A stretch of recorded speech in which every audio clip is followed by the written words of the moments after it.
Hello friends, good morning. आज का जो हमारा टॉपिक है वो टॉपिक है मॉनेटरी पॉलिसी।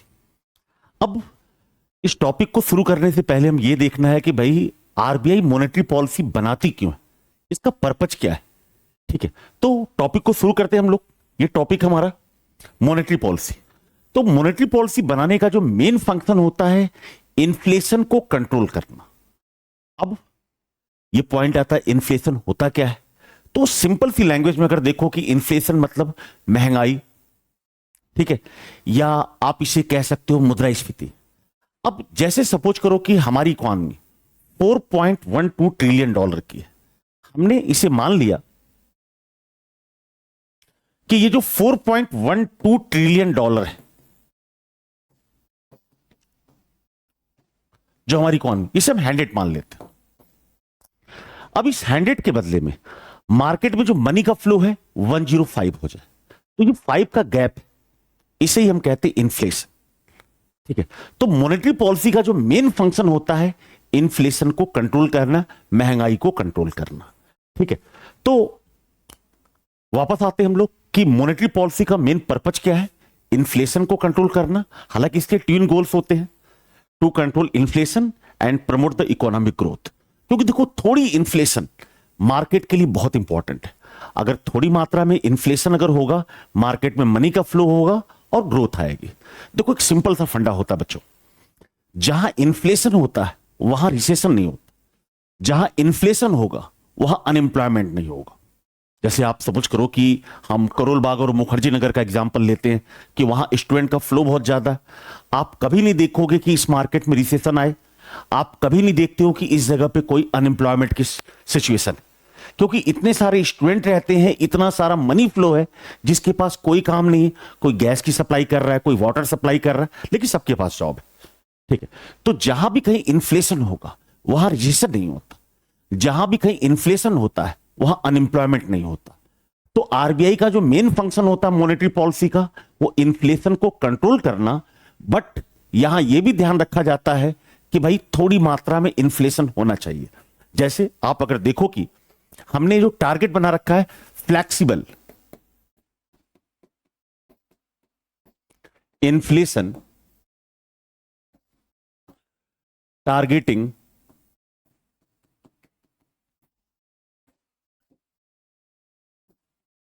फ्रेमवर्क, इसमें हमने क्या टारगेट बना रखा कि 4% इन्फ्लेशन वो अच्छा है, यहां पे ±2% हो सकता है। मतलब आरबीआई पूरी तरह से इन्फ्लेशन को फिनिश नहीं करना चाहती।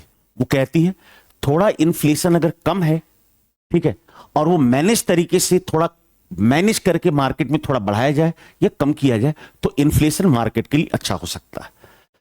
क्योंकि इन्फ्लेशन का आम जनता पे नेगेटिव असर पड़ता है। तो गवर्नमेंट कहती है कि भाई इन्फ्लेशन थोड़ा कम भी होना चाहिए, लेकिन ये इतना कम नहीं होना चाहिए कि मार्केट में नेगेटिव इफेक्ट पड़े। क्योंकि जब थोड़ा इन्फ्लेशन होगा तो मार्केट में इकोनॉमिक ग्रोथ आएगी। ठीक है, तो ये ध्यान रखेंगे आप लोग। फ्लेक्सिबल इन्फ्लेशन टारगेटिंग फ्रेमवर्क अभी 2021 से लेकर 26 तक का टारगेट जो हमारा 4% का है। तो हमने बात क्या कर ली कि मॉनेटरी पॉलिसी आरबीआई क्यों बनाती है। इसका मेन पर्पज होता है इन्फ्लेशन को कंट्रोल करना और इकोनॉमिक ग्रोथ को प्रमोट करना। ये दोनों गोल को लेकर आरबीआई काम करती है। अब अगली चीज हम देखें कि भाई मॉनेटरी पॉलिसी कितने समय पे रिव्यू की जाती है, तो ये 2 मंथ, हर 2 महीने पे इसको रिव्यू किया जाता है। लेकिन ये जरूरी नहीं कि हम रेपो रेट को इंक्रीज करें या रेपो रेट को डिक्रीज करें। ठीक है, ये ऐसा जरूरी नहीं हो सकता कि ऐसा कुछ किया जाना है। हो सकता है कि इसको इंक्रीज किया जाए, हो सकता है इंक्रीज न किया जाए रेपो रेट को। अब अगला जो पॉइंट आता है हमारी कि भाई इस मॉनेटरी पॉलिसी को बनाता कौन है, या आरबीआई? तो नहीं, ये बनाने का काम सिर्फ आरबीआई का नहीं है। 2015 से पहले ये काम सिर्फ आरबीआई करती थी, लेकिन अब ये काम मॉनेटरी पॉलिसी कमेटी करती है। तो अगले पॉइंट को अगर हम देखें कि भाई monetary policy committee MPC, MPC को अगर देखा जाए तो एमपीसी का जो मेन काम होता है, ठीक है, वो क्या होता है, मॉनेटरी पॉलिसी को मैनेज करना। ठीक है, अब मॉनेटरी पॉलिसी कमेटी जो है, अगर देखा जाए कि भाई इसमें कुल मिला के 6 मेंबर होते हैं, जिसमें से 3 मेंबर आरबीआई की तरफ और 3 मेंबर्स जो होंगे वो गवर्नमेंट की तरफ से होंगे। 3 मेंबर्स आरबीआई की तरफ से और 3 मेंबर्स गवर्नमेंट की तरफ से। अब अगर देखो कि इसका जो चेयरमैन होता है वो आरबीआई का गवर्नर होगा, एक डेप्यूटी गवर्नर होंगे, एक नॉमिनेटेड मेंबर होता है आरबीआई की तरफ से।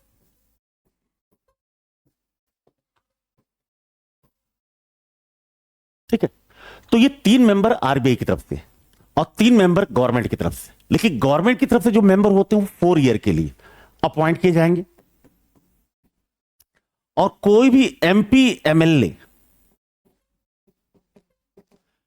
ठीक है, या कोई सिविल सर्वेंट, ठीक है, जो कोई भी आईएएस या कोई सिविल सर्वेंट है वो इसका मेंबर अपॉइंट नहीं किया सकता। दूसरी चीज खास रखने वाली बात यह है कि गवर्नमेंट जो 3 मेंबर को यहां पे नॉमिनेट करती है, अपॉइंट करती है, गवर्नमेंट की तरफ से जो 3 मेंबर होंगे, ठीक है, वो रीअपॉइंटमेंट के लिए एलिजिबल नहीं होते। एक बार इनका अपॉइंटमेंट हो गया तो सिर्फ एक बार के लिए कार्यकाल को पूरा करेंगे, बार बार इनको रीअपॉइंट नहीं किया सकता। तो अब अगर आज की डेट में क्वेश्चन पूछे, यूपीएससी ने कई बार ये क्वेश्चन पूछा भी है कि भाई इंडिया में आरबीआई के द्वारा मॉनेटरी पॉलिसी बनाई जाती है, नहीं। अब इसका काम जो है मॉनेटरी पॉलिसी कमेटी का होता है, अब ये आरबीआई का नहीं। ठीक है, बेशक इसमें मेन रोल किसका होगा, आरबीआई का होगा, लेकिन यहां पे अगर देखा जाए कि आरबीआई और गवर्नमेंट के 3 मेंबर्स मिलके, ताकि चीजें बैलेंस रहे। कि देखो होता क्या है कि अगर सिर्फ आरबीआई को रिस्पॉन्सिबिलिटी दे दी जाए तो हो सकता है आरबीआई भाई इन्फ्लेशन को तो कंट्रोल कर सकती है, लेकिन यह भी हो सकता है कि वो ग्रोथ को ध्यान में न रखे, कि थोड़ी मात्रा में इन्फ्लेशन देश के लिए अच्छा है। जैसे मैंने अभी आपको बताया, इन्फ्लेशन टारगेटिंग फ्रेमवर्क में क्या कहा गया है कि भाई 4% का इन्फ्लेशन अच्छा है, ये ±2% हो सकता है। तो क्लियर है, हम वापस आते हैं हम लोग। अब हमने बात क्या कर ली कि मॉनेटरी पॉलिसी बनाने का जो मेन फंक्शन क्या होता है, पहले तो इसको बनाने का काम क्या होता है, मॉनेटरी पॉलिसी कमेटी करेगी। दूसरी चीज, अब ये 2 महीने पर रिव्यू किया जाता है, पुराने टाइम पे ये 3 मंथ से रिव्यू किया जाता था। ठीक है, अब अगर देखें आप लोग कि भाई इन्फ्लेशन को कंट्रोल करना और दूसरा क्या है, इकोनॉमिक ग्रोथ को प्रमोट करना, ये दोनों काम आरबीआई के हैं। अब अगर दूसरी तरफ देखो आप लोग कि भाई इसे बनाने का जो फंक्शन है,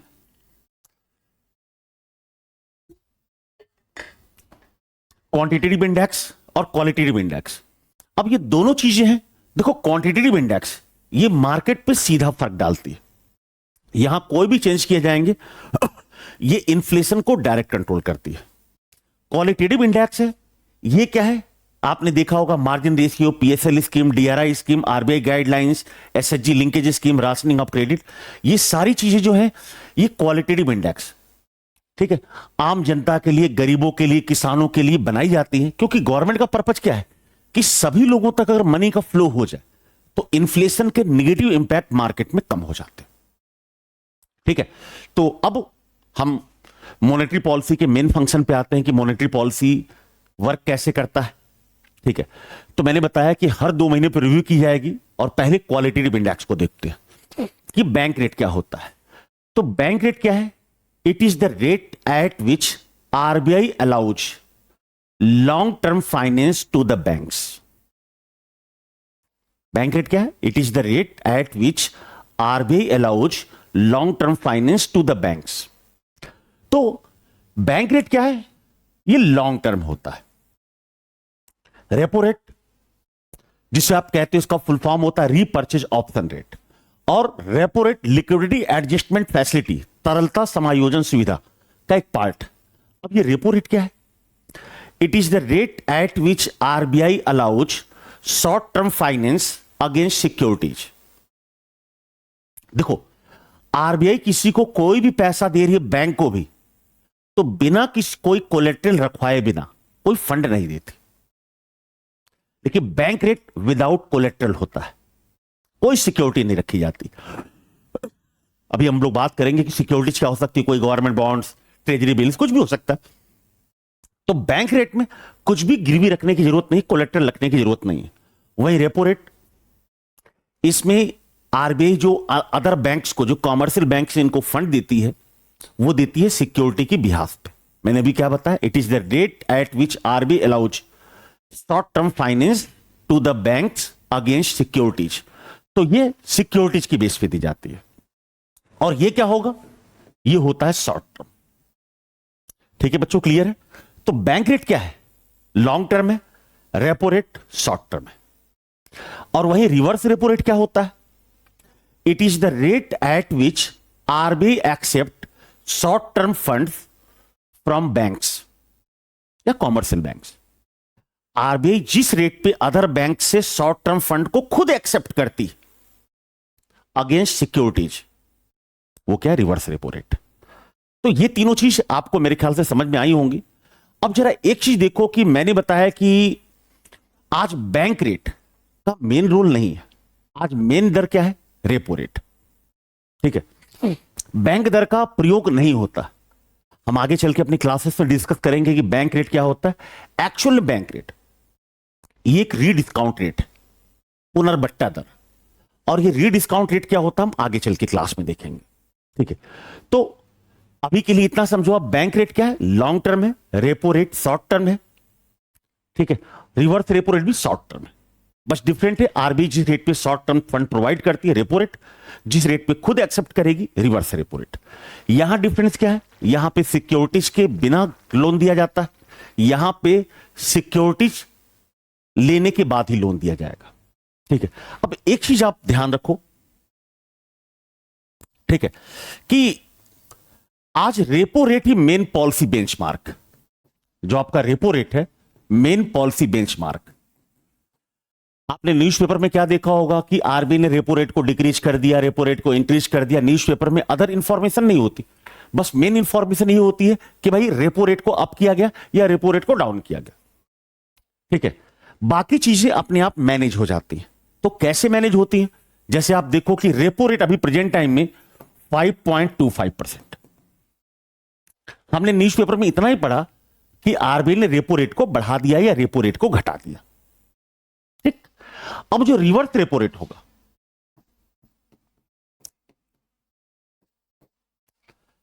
और रिवर्स रेपो रेट देखो, बेसिकली अभी हम बात करेंगे रिवर्स रेपो रेट को, चूंकि गवर्नमेंट फिनिश कर रही है।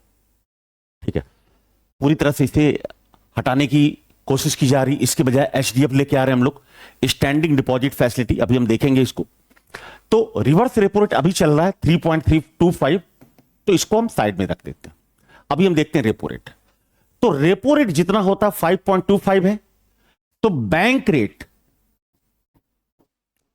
ऑटोमेटिक जितना रेपो रेट होगा उससे 0.25% ज्यादा होगा। तो ये कितना हो गया, 5.50%। 5.50% हो गया। क्लियर बेटा, 5.50। और जितना बैंक रेट होता है उतना ही होता है हमारा MSF, marginal standing facility rate. जितना बैंक रेट होगा उतना ही होगा हमारा MSF, marginal standing facility rate. Clear है? अब देखो, अभी हम इस चीज के बारे में चर्चा करेंगे। ठीक है, अभी प्रेजेंट टाइम का रेट यही है कि रिवर्स रेपो रेट को अब रिप्लेस किया जा रहा है एचडीएफ के द्वारा। अब इसके बजाय यूज इसका किया जा रहा है, स्टैंडिंग डिपॉजिट फैसिलिटी का। ठीक है, तो हम वापस आते हैं जरा पॉइंट पे। मैंने आपको क्या बताया, बैंक रेट क्या है, it is the rate at which RBI allows long term finance to the banks. तो ये लॉन्ग टर्म है। रेपो रेट क्या है, it is the rate at which RBI allows short term finance to the banks. ठीक है, ये short term है। Reverse repo rate और रेपो रेट एक ही कॉइंस के दो साइड है। यहां आरबीआई लोन देगी, यहां आरबीआई एक्सेप्ट करती है। ठीक है, लेकिन मैंने अभी कुछ देर पहले बताया कि रिवर्स रेपो रेट को एचडीएफ के द्वारा रिप्लेस किया जा रहा है, स्टैंडिंग डिपॉजिट फैसिलिटी। ठीक है, 22 से अब इस पे ही ज्यादा फोकस किया जा रहा है। तो स्टैंडिंग डिपॉजिट फैसिलिटी क्या होती है? देखो, वैसे तो इसको उर्जित पटेल कमीशन ने एचडीएफ का कॉन्सेप्ट बहुत पहले दिया था, 2014 में शायद दिया था। ठीक है, लेकिन एचडीएफ के साथ हुआ क्या, एक बार मैं कंफर्म कर लेता हूं। हाँ, 2014 में उर्जित पटेल कमीशन ने इसका कॉन्सेप्ट दिया था, लेकिन इसका मेन जरूरत कब महसूस हुई, जब डिमोनेटाइजेशन हुआ था। डिमोनेटाइजेशन के टाइम पे क्या हुआ कि गवर्नमेंट को यह लगने लगा, ठीक है, कि भाई सभी बैंक अपना मैक्सिमम पैसा करेंसी को एक्सचेंज करने के लिए आरबीआई के पास जमा कर रहे थे। और मैंने आपको क्या बताया था, रिवर्स रेपो रेट में आरबीआई बैंकों से कोई भी पैसा एक्सेप्ट कर रही तो बदले में आरबीआई खुद भी कुछ कोलेटरल देगी, गवर्नमेंट बॉन्ड्स वगैरह कुछ गिरवी रखेगी उनके पास, बैंकों के पास, तभी पैसा ले सकती। अब वो पूरे मार्केट का पैसा आरबीआई के पास रखा जा रहा है। अचानक से आरबीआई इतना पैसा आ तो रहा है, लेकिन बैंकों को कोलेटरल देने के लिए आरबीआई इतना पैसा लाएगी कहां से, इतने बॉन्ड्स कहां से लाएगी, इतना कोलेटरल कहां से लाएगी। तो यह कहा गया कि भाई हम रिवर्स रेपो रेट की बजाय कुछ और लेके आते हैं। तो हमने कॉन्सेप्ट दिया एचडीएफ का, स्टैंडिंग डिपॉजिट फैसिलिटी। यहां क्या होता है, सेम वही बात है, it is the rate at which RBI accept short term finance from the banks without any securities, without any approved government securities। मतलब आरबीआई बैंकों से पैसा तो ले रही है, बट बदले में कोई सिक्योरिटीज गिरवी रखने को नहीं देगी। क्लियर है बच्चों? ठीक है, तो मैंने क्या बताया, अभी 2022 से इसका ही यूज ज्यादा किया जा रहा है। चूंकि आप जरा देखो कि मैंने आपको बताया कि रिवर्स रेपो रेट 3.25 पे, और पिछले कई सालों से इसमें कोई चेंज नहीं किया गया।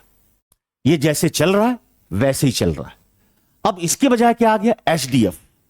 ठीक है, और एचडीएफ जैसे पहले रिवर्स रेपो रेट के साथ होता था कि 0.25% कम होता था, वैसे ही एचडीएफ रेपो रेट से 0.25% कम होगा। तो जाहिर सी बात है एचडीएफ कितना होगा, अभी प्रेजेंट टाइम में 5%, जो रिवर्स रेपो रेट को रिप्लेस करके लाया गया है।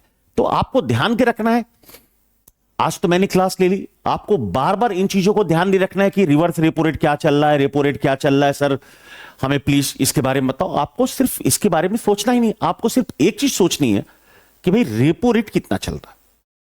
रेपो रेट 5.25 है, ऑटोमेटिक एचडीएफ कितना होगा, 0.25%, इससे कम होगा। जितना ये चल रहा है उससे 0.25% ज्यादा होगा बैंक रेट, और जितना बैंक रेट होगा उतनी होगा एमएसएफ। ठीक है, आई थिंक सारे कॉन्सेप्ट आपको क्लियर हो गए होंगे। ठीक है, कि मैंने अभी तक जो बताया आपको कि बैंक रेट क्या है, लॉन्ग टर्म है, रेपो रेट शॉर्ट टर्म है, रिवर्स रेपो रेट भी शॉर्ट टर्म है। ठीक है, आरबीआई रिवर्स रेपो रेट के थ्रू पहले पैसा लेती थी, बदले में कुछ ना कुछ सिक्योरिटीज गिरवी रखती थी। अब एचडीएफ के थ्रू कुछ भी उसको सिक्योरिटी देने की जरूरत नहीं है। क्लियर है? चलो अगले पॉइंट पे आते हैं हम लोग, MSF, marginal standing facility rate, MSF. अब ये एमएसएफ क्या होता है, मार्जिनल स्टैंडिंग फैसिलिटी रेट। ठीक है, तो एमएसएफ को अगर देखा जाए तो एमएसएफ क्या है कि देखो, बैंक एक दिन के लिए, ठीक है, बैंक जब आरबीआई से 1 डे के लिए जब बोरोइंग करते तो उसे बोलते हैं मार्जिनल स्टैंडिंग फैसिलिटी। ठीक है, इसे हम बोलते हैं ओवरनाइट रेट, इसे हम बोलते हैं ओवरनाइट रेट। तो बैंक आरबीआई से क्या होता है, जब एक दिन के लिए लोन लेते हैं 1 डे के लिए ओवरनाइट रेट पे, तो उसे बोलते हैं एमएसएफ। बेसिकली हम अपने बैंकों को, चूंकि बैंकों को जब पैसे की जरूरत पड़ती है तो कभी कभी वो इंटर बैंक मार्केट में जाते हैं, वहां पे इंटरेस्ट रेट ज्यादा होता है और बैंकों को फंड की जरूरत हमेशा पड़ती रहती है। तो आरबीआई ने कहा कि भाई बैंकों को कभी भी ऐसे शॉर्ट टर्म फंड की जरूरत अगर पड़ती है तो बैंक कहां आ सकते हैं, सीधे आरबीआई के पास। ठीक है, सिर्फ एक दिन के लिए ओवरनाइट लोन उन्हें मिल सकता है। ठीक है, तो जो एमएसएफ होता है, मार्जिनल स्टैंडिंग फैसिलिटी रेट, ये 1 डे के लिए होगा, एक दिन के लिए होगा, और इसे बोलते हैं हम ओवरनाइट रेट। ठीक है, क्लियर है बच्चों? ठीक है, तो ये लॉन्ग टर्म हो गया, ये शॉर्ट टर्म हो गया, ये 1 डे के लिए हो गया ओवरनाइट रेट। ठीक है, अगले पॉइंट पे आते हैं हम लोग, वेरिएबल रिजर्व रेशियो।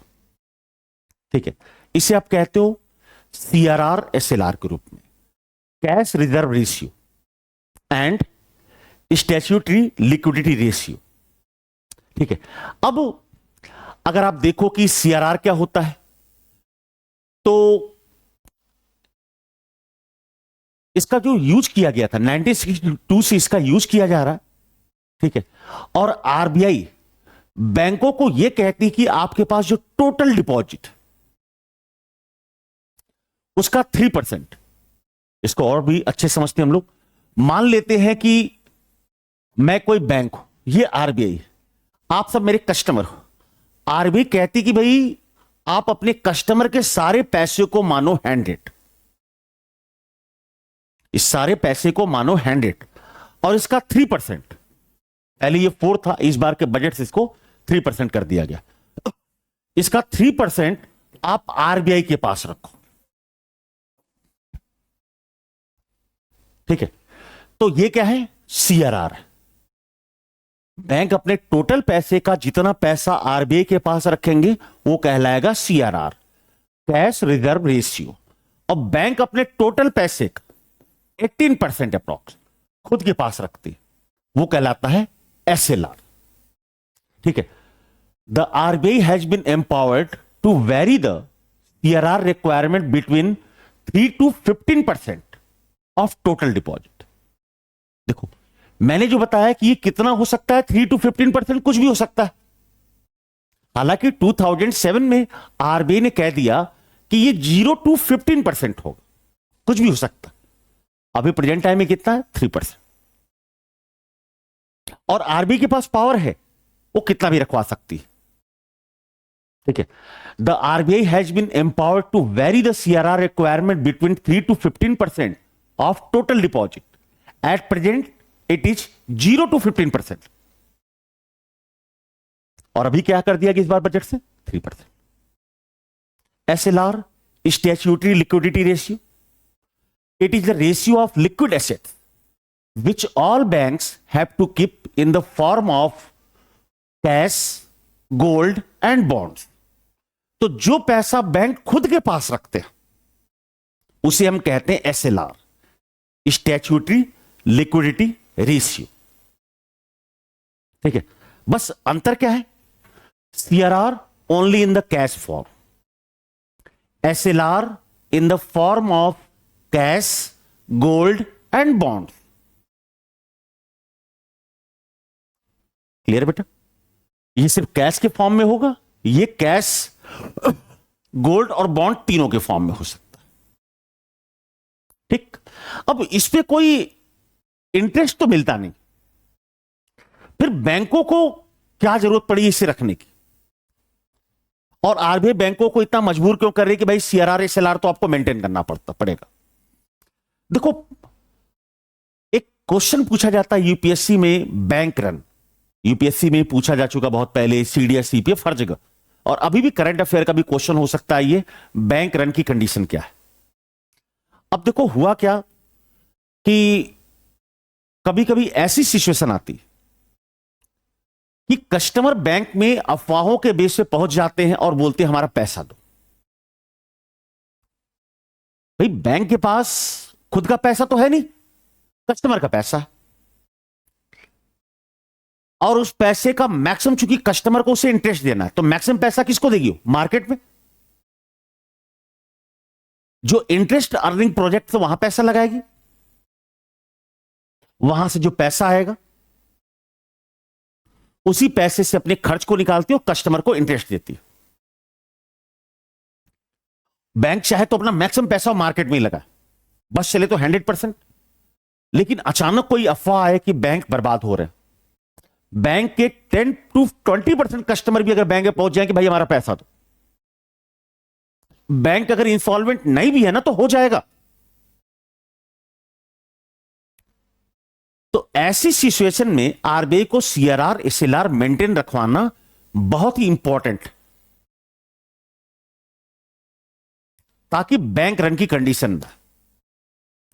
तो बैंक रन की सिचुएशन क्या है? A panic situation when the deposit holders start withdrawal of money from the banks. और ऐसा हो चुका है 1932 में जर्मनी में हो चुका है बैंक रन। अभी 2 साल पहले अमेरिका में सिलिकॉन वैली बैंक इंसॉल्वेंट हो गया। बैंक रन की सिचुएशन। दुनिया का सबसे बड़ा बैंक या सबसे बड़े बैंक में से एक था। हालांकि आज तक का जो सबसे बड़ा बैंक इंसॉल्वेंट हुआ है, लोग समझते हैं लेमन ब्रदर्स, जो कि गलत है बच्चों। लेमन ब्रदर्स एक इन्वेस्टमेंट बैंकर था। अभी प्रेजेंट टाइम में जो सबसे बड़ा बैंक बर्बाद हुआ, वॉशिंगटन म्यूचुअल, 2008 की सब प्राइम क्राइसिस के साथ। और अभी सेकंड लार्जेस्ट बैंक बर्बाद हुआ है, वो है सिलिकॉन वैली बैंक। वहां भी बैंक रन की सिचुएशन आई। हमारे इंडिया में बैंक रन की सिचुएशन ना आए, इसीलिए सीआरआर एसएलआर को मेंटेन करवाया जाता है। क्लियर है? चलो आगे बढ़ते हम लोग। एक क्वेश्चन और आता है कि भाई कैसे, सर आपने बताया कि सर रेपो रेट ही सब कुछ मैनेज कर रहा है, तो रेपो से हम कैसे इन्फ्लेशन को कंट्रोल कर सकते हैं? चलो इस चीज को देखते हैं।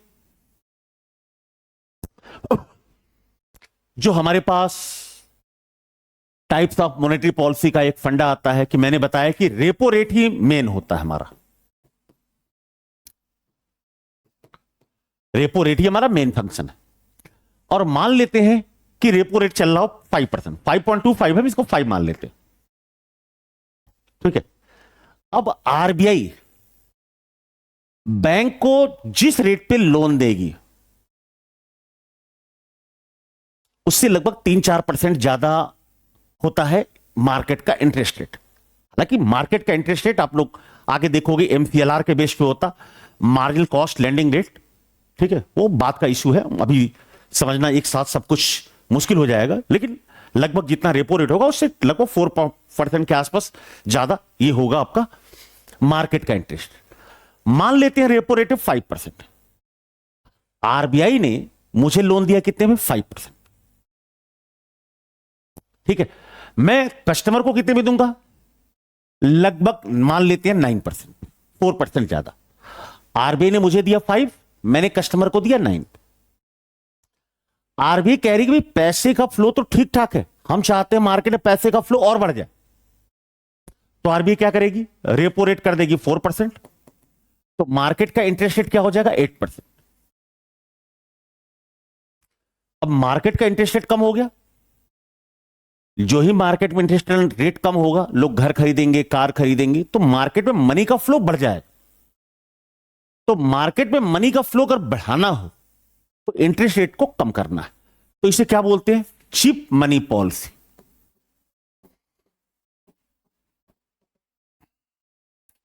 इसे हम बोलते हैं चीप मनी पॉलिसी। ठीक है। अब आरबीआई को लगता है कि नहीं, मार्केट में मनी की फ्लो को कम करो, मनी का फ्लो कम होना चाहिए, हम इसको बढ़ा देंगे, इसे कर देंगे 6% पे। इसे हमने कर दिया 6, तो आरबीआई जब मुझे देगी 6 पे तो मैं आपको दूंगा लगभग 10% पे।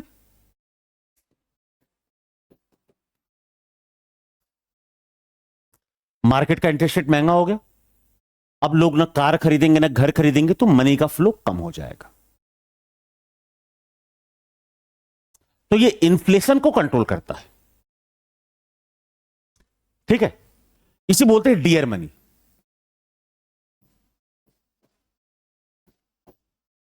या आप टाइट मनी भी कह सकते हो। यूपीएससी बहुत बार क्वेश्चन पूछती है तो टाइट मॉनेटरी पॉलिसी को लेके पूछती है। ठीक है, हम डियर मनी यूज कर सकते हैं, टाइट मॉनेटरी पॉलिसी भी यूज कर सकते हैं। जैसे यहां मैंने बताया चिप मनी या लूज मनी, कुछ भी कह सकते हैं। तो ये इन्फ्लेशन को कंट्रोल करेगा, ये इन्फ्लेशन को बढ़ाएगा, ये मार्केट में रिसेशन कंट्रोल करेगा। मैंने बताया था आपसे, जहां कहीं इन्फ्लेशन होता है वहां रिसेशन नहीं होता। ठीक है, तो यहां चूंकि इन्फ्लेशन बढ़ रहा है, पैसा लोगों के पास बढ़ेगा, लोग कार खरीदेंगे, घर खरीदेंगे, तो जाहिर सी बात है इन्फ्लेशन बढ़ा तो रिसेशन गायब।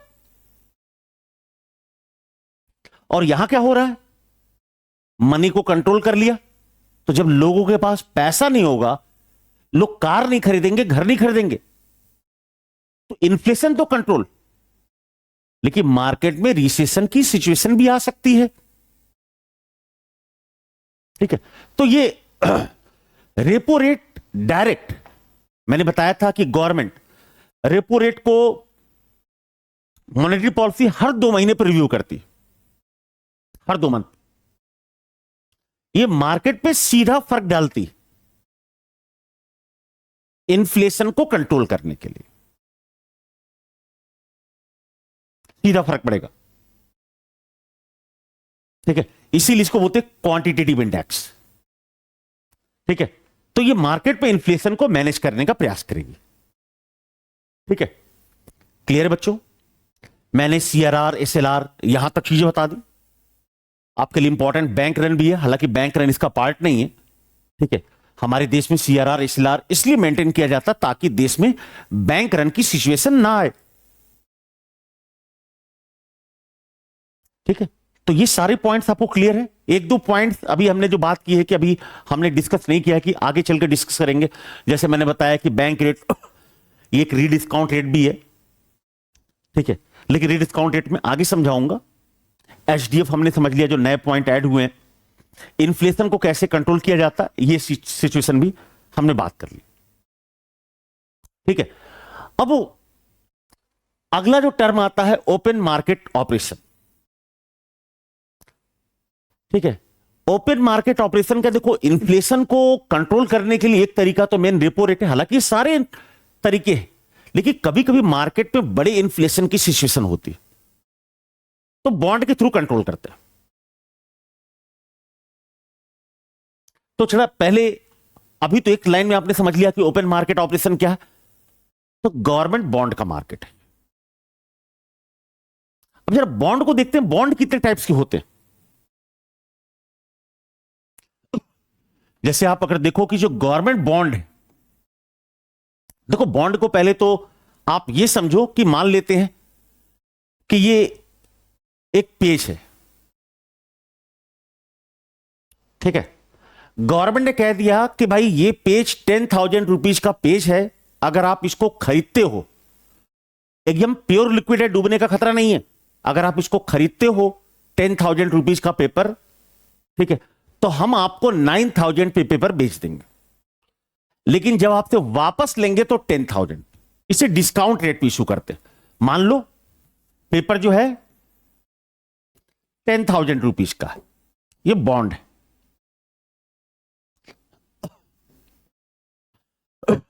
10,000 का गवर्नमेंट ने कह दिया भाई इसको 9,000 बेच देंगे आपको, लेकिन जब हम इसको आपसे वापस लेंगे तो 10,000, 1,000 रुपए आपका प्रॉफिट। ठीक, तो इसे डिस्काउंट रेट पे सेल किया जाता है। डिस्काउंट मतलब इंटरेस्ट रेट। हालांकि इसको इंटरेस्ट रेट आप यूज नहीं कर सकते, आप ये कर सकते हो रिटर्न रेट या कुछ भी कैसे लो। ठीक है, जो आपका प्रॉफिट होगा। तो बॉन्ड क्या है? गवर्नमेंट का मार्केट से बोरोइंग का एक तरीका है, it's a type of borrowing. अगर ये बॉन्ड 1 ईयर से कम हो, अप टू 1 ईयर, तो ये कहलाता है ट्रेजरी बिल।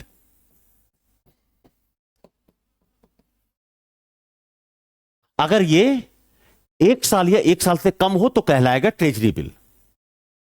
अगर ये मोर देन 1 ईयर है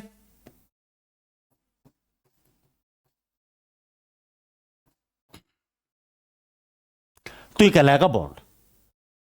ठीक है, तो अगर कोई पेपर, इसी पेपर के थ्रू सरकार मार्केट से बोरोइंग करती, अगर ये 1 ईयर से कम का है तो ट्रेजरी बिल, 1 ईयर से ज्यादा का है तो ये कहलाएगा बॉन्ड। ठीक है, हालांकि ट्रेजरी बिल के टाइप्स जो होते हैं वो 3 टाइप्स का होता है, 91 डेज, 182 डेज, 364 डेज।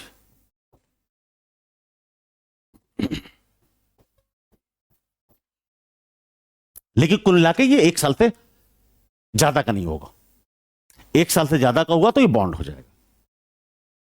ठीक है, तो बॉन्ड कुल मिला के एक सिंपल लैंग्वेज देखिए तो सरकार का मार्केट से बोरोइंग करने का एक तरीका है। ठीक है, अब वापस चलते हम लोग ओपन मार्केट ऑपरेशन। भाई जिसे आप ओपन मार्केट ऑपरेशन कहते हो, इसे गिल्ड एज मार्केट भी कहते हैं, स्टेरलाइजेशन भी कहते हैं। ठीक है, स्विच ऑपरेशन भी कहते हैं, तो सारी चीजें एक ही।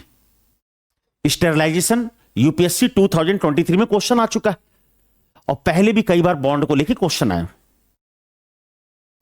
ठीक है, तो ओपन मार्केट ऑपरेशन, ठीक है, 1991 के इकोनॉमिक रिफॉर्म के बाद इसका यूज ज्यादा हुआ। इसके थ्रू भी इन्फ्लेशन को कंट्रोल करते हैं। ठीक है, इसके थ्रू भी इन्फ्लेशन, लॉन्ग टर्म इन्फ्लेशन को कंट्रोल करते हैं।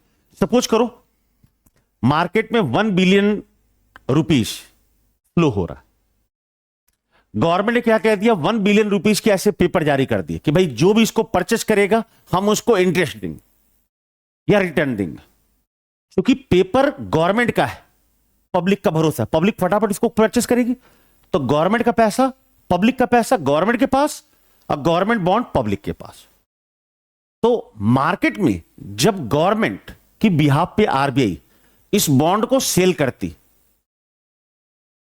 तो मार्केट का पैसा गवर्नमेंट के पास और इन्फ्लेशन कंट्रोल। तो जब पैसा मार्केट से निकालना हो तो बॉन्ड को सेल करेंगे, पैसा डालना हो तो बॉन्ड को वापस परचेस कर लेंगे। तो ये जो सेल परचेस का मार्केट है, ठीक है, उसे बोलते हैं ओपन मार्केट ऑपरेशन, जहां गवर्नमेंट बॉन्ड्स का सेल परचेस किया जाता है। ठीक है बच्चों, तो आज की क्लास में हमने भी देखा है कि मॉनेटरी पॉलिसी, इसको नेक्स्ट क्लास में दोबारा रिकॉल करेंगे हम लोग, क्योंकि इतनी आसानी से चीजें अगर एक बार में समझ में आ जाए तो नो डाउट। वैसे मैंने सारे पॉइंट्स को क्लियर किया है। तो मॉनेटरी पॉलिसी का जो मेन फंक्शन क्या लगा आपको, to control inflation and promote the economic growth. फिर मैंने bank rate, liquidity adjustment facility के 3 पार्ट है, repo rate, reverse repo rate, MSF, तीनों को क्लियर किया। वेरिएबल रिजर्व रेशियो के 2 पार्ट हैं, सीआरआर, एसएलआर, इनको क्लियर किया।